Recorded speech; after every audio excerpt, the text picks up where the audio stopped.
When the Islamic warrior Saladin conquered the Crusaders and took control of Jerusalem, all right, he entered into an agreement that the Muslims would protect the Christian churches. And so he appointed two Muslim families. Both of these families have been in Jerusalem for, close to 1,000 years.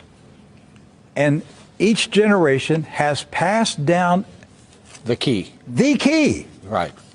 The physical key. Mr. Judah said that the key he presently has is 800 years old. It's incredible. He had another key, but it broke. And this is a Muslim. I mean, yes. Adabid Judah is a Muslim. And he said it's a great honor for a Muslim to hold the key to the Church of the Holy Sepulchre, which is the most important church in Christendom. That's not disrespect. That's, we don't hear this in America. We don't hear, because what we have been told is Christian Americans, you should hate Muslims, you should kill Muslims. Because they're going to tear down all the churches yes. and basically just ransack them and everything else. But here we have two families that for nearly 1,000 years have actually been watching over Christian churches. That's right. So who planted into our minds here in America that we should hate and kill Muslims? Who planted that thought in our head? Because it came into our society after 9/11. That's correct.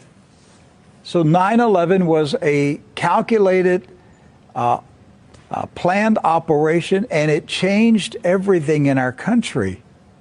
And so we were saturated with media propaganda, which who owns the media in this country? So we were saturated with this media propaganda.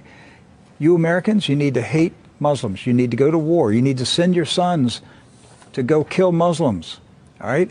And yet, when you go to the Middle East, you find out that the Muslims, like Christians, are taking care of Christian churches. Yes. Do not hold animosity against Christians or Americans, except in the case where Americans are pushing for war in their countries or trying to take their land. So they've lived together. They've lived together for centuries and centuries. Jews, Christians, and Muslims have lived together for centuries. They were buying and selling. They were trading. They were doing business together. They were building houses next door to each other for centuries. And it didn't change until the Zionists came. Now, see, you say, wait a minute, I thought Zionists are Jews. Not all Jews are Zionists. And not all Zionists are Jews. Right. Zionism is a political movement. Yes. Right. It's an ideology. Yes. Not an ethnicity. And so when the Zionists came to Jerusalem and Palestine, basically in the 1920s and 30s and 40s, all right, they came to agitate. They came to infiltrate. They came to seize control. And so they formed paramilitary groups, like Irgun. And that's where Ariel Sharon and Menachem Begin, and these guys were young terrorists. And so there's where the hatred started to come in. The fighting, the animosity, the bitterness. But it didn't start until the Zionists appeared. Jews, Muslims, and Christians were coexisting. Yes. That's right.